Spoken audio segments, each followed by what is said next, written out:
भडगावमध्ये cine style bag स्नॅचिंगचा पर्दाफाश. Inside माहिती देत रचला कट, 5 आरोपी जेरबंद.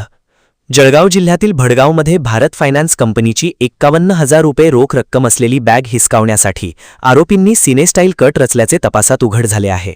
कंपनीतीलच कर्मचारी उदय छोटू गायकवाड याने पैशांच्या वाहतुकीची माहिती साथीदारांना दिली. त्यानंतर टोळीने भर रस्त्यात बॅग हिसकावून पलायन केले. जळगाव स्थानिक गुन्हे शाखेने तांत्रिक विश्लेषण आणि गोपनीय माहितीच्या आधारे कारवाई करत उदय छोटू गायकवाड, अनिल दिलीप पाटील, विशाल मधुकर गांगुर्डे, निलेश अण्णा पवार आणि योगेश प्रकाश पवार यांना अटक केली. आरोपींकडून गुन्ह्यात वापरलेली मोटारसायकल जप्त करण्यात आली आहे.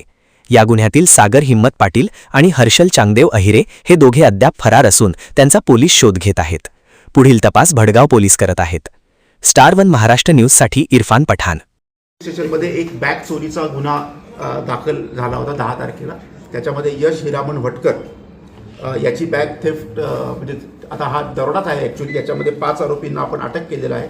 याच्यामध्ये एकूण 51,000च्या वर रक्कम चोरीस गेली होती, म्हणजे रॉबरी आता ती डेकोटी आहे. त्याच्यामध्ये आपण उदय छोटे गायकवाड, अनिल पाटील, विशाल गांगुर्डे, निलेश पवार आणि योगेश पवार याच्यापैकी 4 आरोपी जे हे धुळ्याचे राहणारे आहेत आणि एक जो आहे तो भडगावचा राहणार आहे. याच्यामध्ये देखील आपण संपूर्ण कॅश रिकवर केलेली आहे आणि मोटरसायकल जप्त केलेली आहे.